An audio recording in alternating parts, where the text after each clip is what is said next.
না চাপলে কেহ তোমার কেন্দ্রও নয়, ঠাকুরও নয়, ফাঁকি দিলেই পেতে হবে তার। মানে ঠাকুরকে পাওয়ার জন্য অর্থ, মান, যশ, অর্থের আশায় আমরা যদি ঠাকুরের পিছনে পালাই, ঠাকুরের পিছনে যাই, যশ, মান, এইসবের জন্য, এইসব দিয়ে হবে না। আজকেই পড়ছিলাম, শিশু বর্দাও বলেছেন, ঠাকুরও বলেছেন, আচার্যদেবও বলেন, সকলেই বলেন, আমাদের ঋত্বিক যারা রয়েছেন, ঋত্বিক দেবতা তারাও বলেন, সবাই বলেন, গুরু ভাইরা সবসময় যে নাম ধ্যান করার জন্য, নামে মানুষকে তীক্ষ্ণ করে। নাম প্রত্যেক দিন, শিশু বর্দা বলছেন যে 5 মিনিট হলেও নামের অভ্যাসে বসতে হয় প্রত্যেক দিন।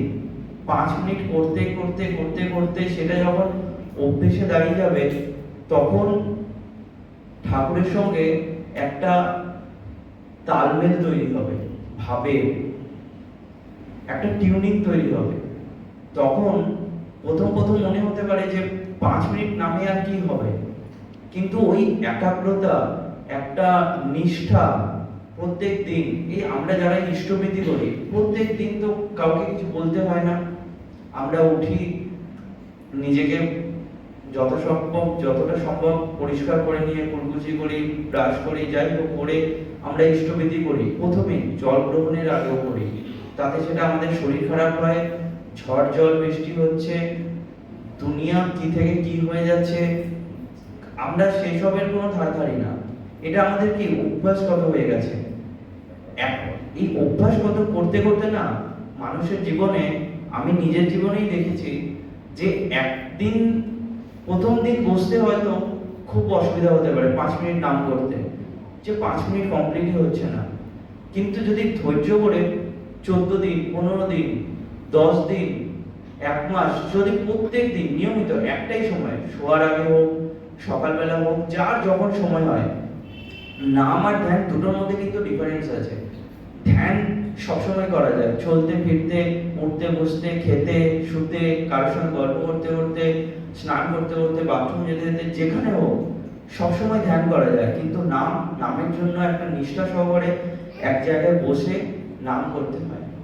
নামে কিন্তু মানুষের প্রচুর, আমি দেখেছি, আমি নিজেরও দেখেছি, যে কোনো ডিসিশন নিতে না খুব বেশি সময় লাগে না, দুবার ভাবতে হয় না যে আমি নাম করছি না, তার জন্য মনের মধ্যে একটা আলাদা বল তৈরি হচ্ছে। আমি দেখেছি যে কোনো ডিসিশন, আমার যা প্রফেশন আছে, আমার ব্যাংকিং এর প্রফেশন, কোনো কাস্টমারের কাছে যেতে হচ্ছে, তার সঙ্গে এইটা বলবো কি বলবো না, এটা বললে আমার কাজ হবে কি হবে না, আমার সিনিয়রদের সাথে হোক, বা আমার পরিবারের সবার সাথে হোক, বা আমার যারাই রয়েছেন তাদের সঙ্গে হোক, যে কোনো কথাবার্তা বলতে গেলে আমার না এখন দেখেছি যে এটা অটোমেটিক্যালি হয়ে যায়। কোনো কিছু একটা ডিসিশন নিতে গেলে খুব তাড়াতাড়ি নিয়ে নিতে পারি।